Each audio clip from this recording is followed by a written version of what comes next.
with the presidential elections and the credit crisis, we can lose sight of what's going on in the rest of the world, but my next guests are working very hard to make sure that the problems of the powerless in places like Darfur and Myanmar stay on our minds. Actor and activist Mia Farrow has joined with two Nobel Peace Prize laureates, Jody Williams, who won recognition for her work against landmines, and Wangari Maathai, who founded the Green Belt movement in Kenya, to issue a new report today. Welcome all three of you to WNYC. Good morning. Good morning. Thank you. And the three of you are releasing a report this afternoon on your findings about the status of women in Sudan and Burma.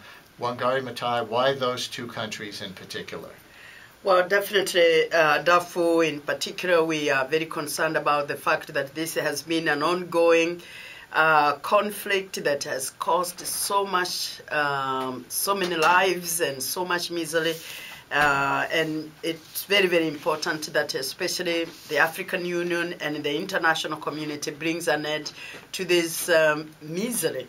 And in Burma or Myanmar, as some of us refer to it, we are of course very concerned about the fact that our sister Aung San Suu Kyi continues to be at a house arrest, violations of human rights. The place continues to be very closed.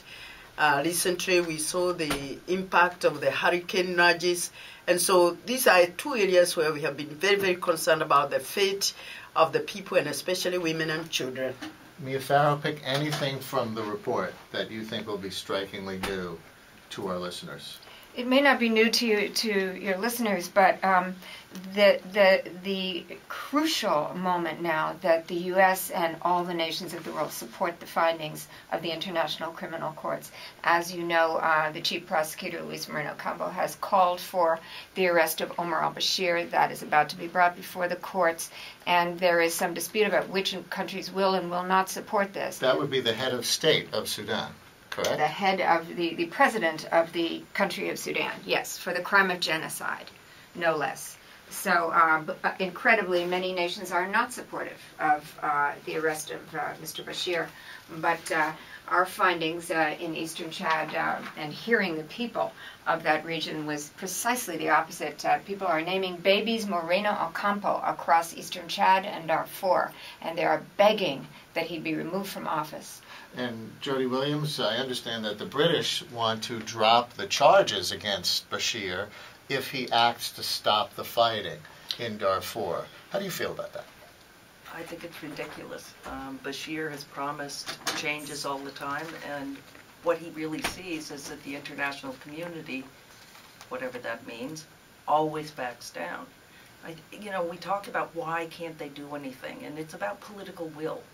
Especially as we're watching the response to, the possible collapse of the U.S. economy. And look at how quickly, it was mobilized to get $700 billion to bail out the companies on Wall Street that have defrauded the American public. That can be done overnight, right? And yet, the Darfur war has been going on since 2003. Bush himself called it genocidal.